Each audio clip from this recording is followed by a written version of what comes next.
Hello, everyone. Welcome to Post Game with Tom Silverstein and LeRoy Butler. We are here. I am here anyway at Paul Brown Stadium. LeRoy is surrounded by a lot of vodka and hopefully Yeah, hasn't had too much of it I because, know, man, right? we got a lot to talk about. And one of Yeah. the craziest games I can say I've ever covered. And I don't know how this was the game that nobody wanted to win.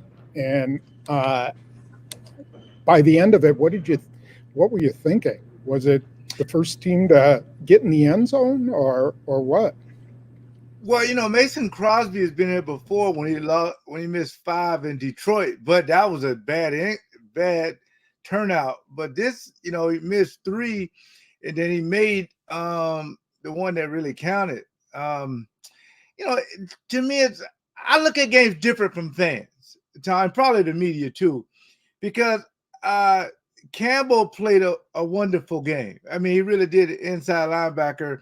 And I think for the most part, the defense played pretty good. Now, red zone defense and offense is an issue. We're going to break those plays down later on Tuesday.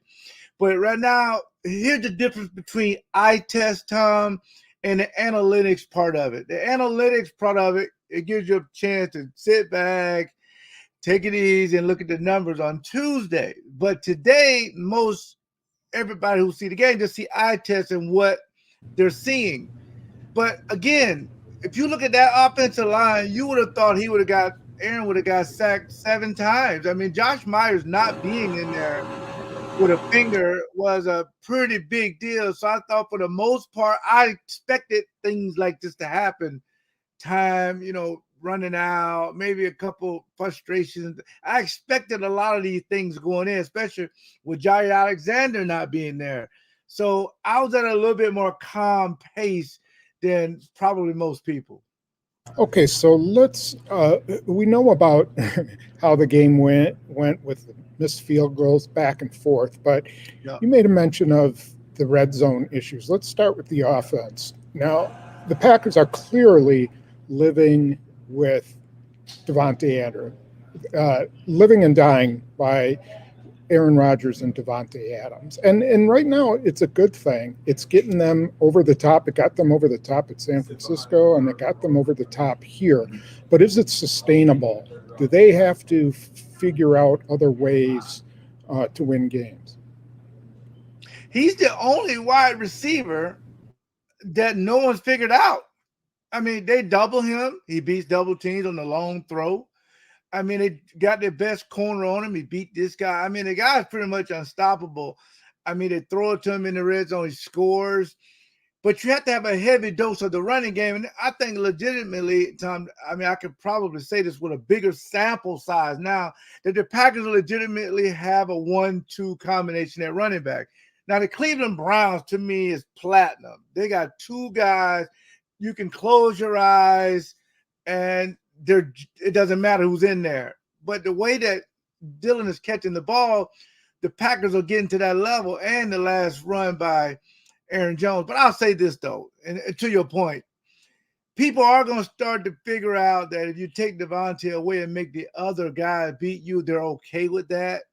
And then when Randall Cobb went out for a minute, then now you can see there's really not a lot of weapons when those two guys are out there. But he found Big Dog coming across for a big play. I mean, he hit Tunyon on a big first down.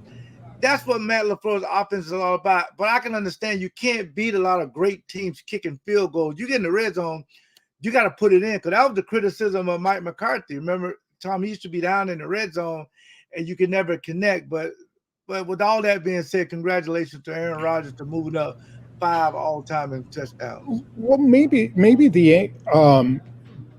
the way teams are going to approach the Packers now is let Devontae Adams get his yards and nobody else. As long as he's not getting in the end zone, let him get his yards because they're having trouble putting it in the end zone. Maybe that's how they're going to start seeing teams play them because nobody else is making big scoring plays, big really hurt plays that hurt defenses.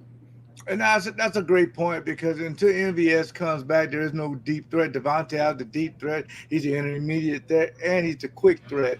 So, but I will say Randall Cobb made a great catch going across that middle.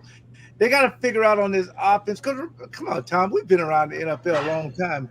When you're the number one offense, teams study you differently. But you stepped outside the conference into the AFC with Pittsburgh and the Bengals. You don't see them very much, but they kind of understand what you're doing. But now you'll go back to next week. You'll play Chicago. Now the Bears see Devontae all the time, Randall Cobb all the time, Aaron Rodgers. It's a certain way you play those guys, and they're going to have a guy almost like if you're a basketball player out there, boxing one.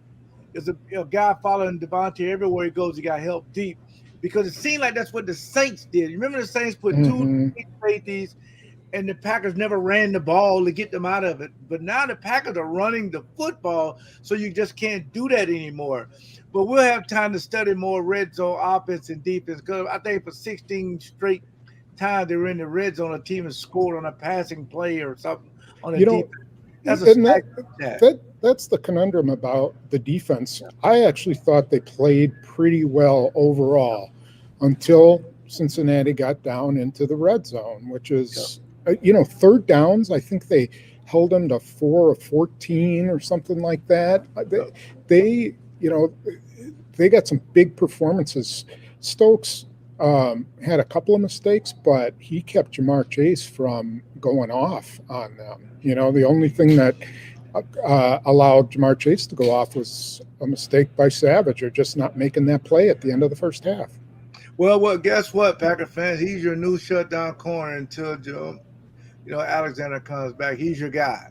I mean, because Kevin King, although he made a couple plays, he's banged up again, and then he doesn't really tackle. Sometimes he just kind of throws his head, and that's dangerous. So, but Stokes is there, man. I tell you one play that I really liked, that he was getting, Jamar Chase broke free. It was the play that had to call back, and he ran him down and tackled him. Although it was in the end zone, the guy hustles. Yeah, he did. So that's all you need. You need guys to hustle, and sooner or later he's gonna make some plays. So and then guy's not scared. He wants to challenge. Because at first they were moving him, just letting him follow Chase around because they weren't even going to Boyd. They were trying to get the ball to Higgins a little bit, but for the most part, I think Joe Barry, he got my game ball, man. Keep him out of the end zone, tackle, and your front four pressure. You can rush 4. Tom, if they can just rush 4, statistically, I think coming in, I think they were a top 10 defense. I think they were top 7 or 8. So if they can continue to do that, and the offense, you got to score. You got to make field goals and you got to score on the inside. I love making the corrections, Tom, when you win. Because if I had told you 73, 76, 62, 70, and 77 are your first 5 offensive linemen, you was like, oh, my goodness, it's going to be a terrible day. They're going to give up 17 sacks or something, but it didn't happen. Right. But, this is life in the NFL. You're going to be missing some guys. And they've been missing Bakhtiari the whole time. Yep. They've missed Elton Jenkins for 3 games now, and they've dealt with that. It hurt to lose Josh Myers for sure, but it didn't. Yep. Again, their depth is as good probably as any team in the NFL. They're able to put starters on the field who don't just fall apart. Now, they're getting thin in the secondary, no question about that. Yes, they are. Yeah. But, for the most part, they can put guys on the field who can complement, their big stars. What's the next step for the defense, do you think? Oh, great question. The next step is the explosion plays. You referenced it, the 70-yarder that you gave up for Jamar Chase right before the half. I mean, you got them right where you want them, 16-7 or something like that. And that play is a scramble play, had no pressure on him, took like 8 to 12 seconds.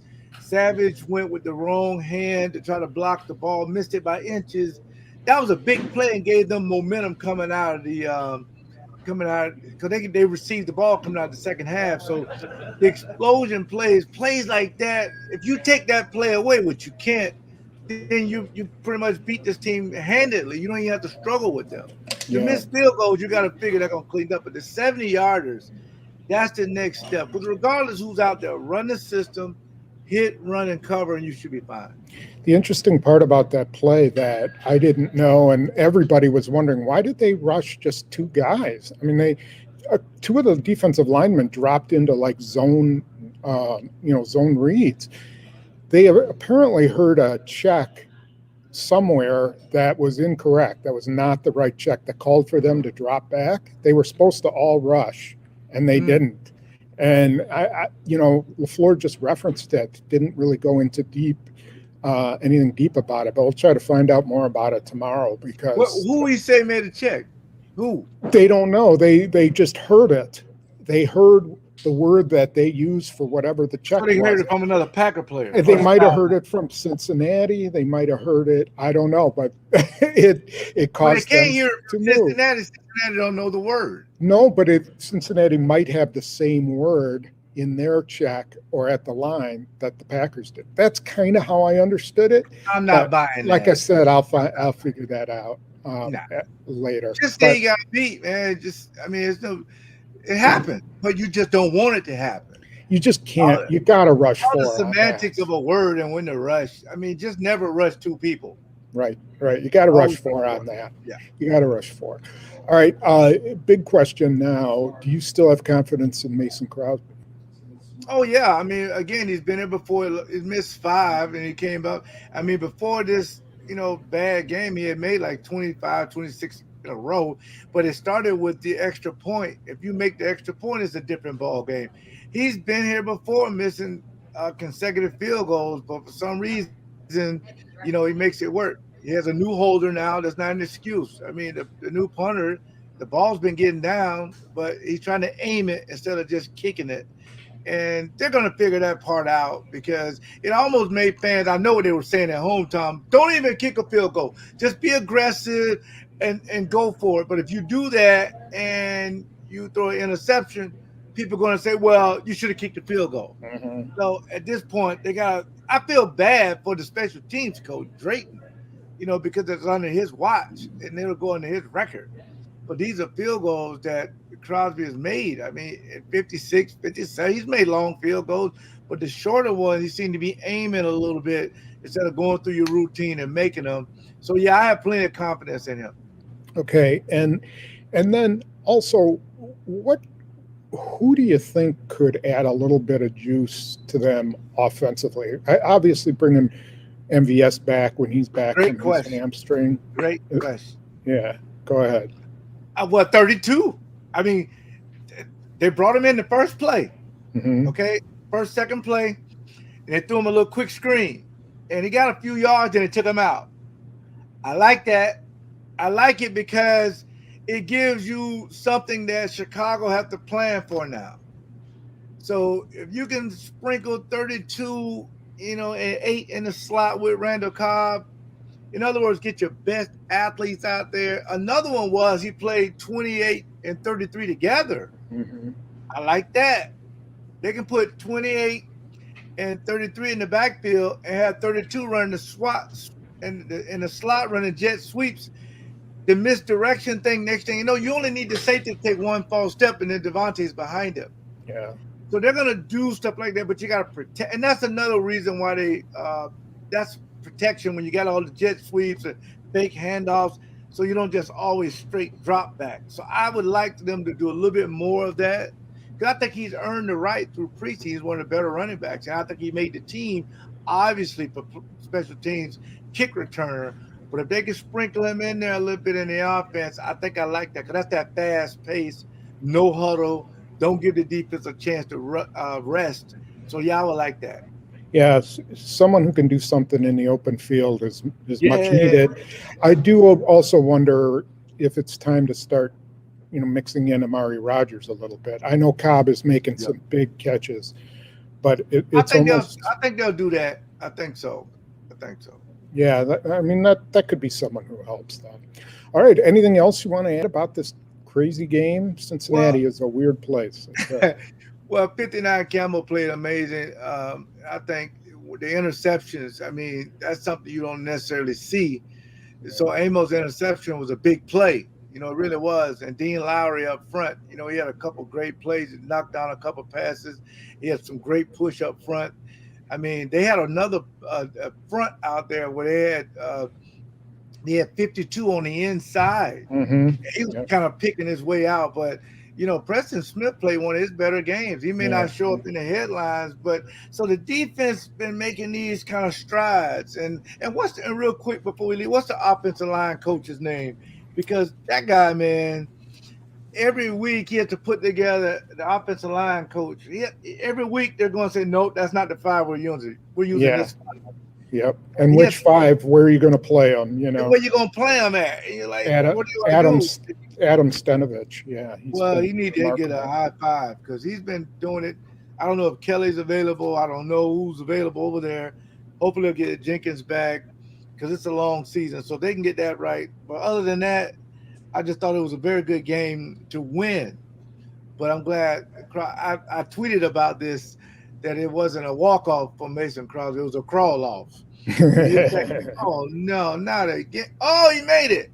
But again, make the corrections. We'll do that on X's and O's on Tuesday. And we'll look deeper into some of the issues because I know fans are frustrated, but it's a good frustration. You can say, okay, they won the game, but red zone offense, red zone defense is an issue. And trust me, Matt LaFleur, he's going to try to figure it out because he looks frustrated about red zone offense. Yeah, he really does. No question. All right. And anybody want to thank before we head out? Of course, I want everybody to take the leap and try the Leap Vodka. If you can try it anywhere they serve alcohol, we're guaranteeing if you taste it, you will love it. It's at every Pick and Save, of course. That takes me right into Pick and Save, pickandsave.com. But Pick and Save has my new brats. They have the vodka. They have everything. And I really want to thank Friends of Autism. We'll get in more to them this week because I know October is crucial catch because we talk about breast cancer, cancer as a whole. If it's dealing with it in your family, we're praying for you. And it's Kindness Month.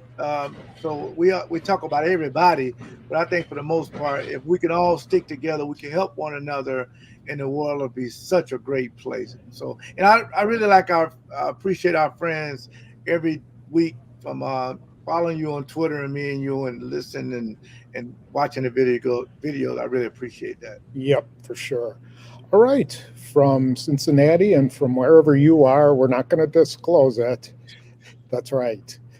Thanks for joining us. And don't forget to join us for 5 questions on Tuesday afternoon. We'll have that posted and X's and O's. So till next time, bye-bye.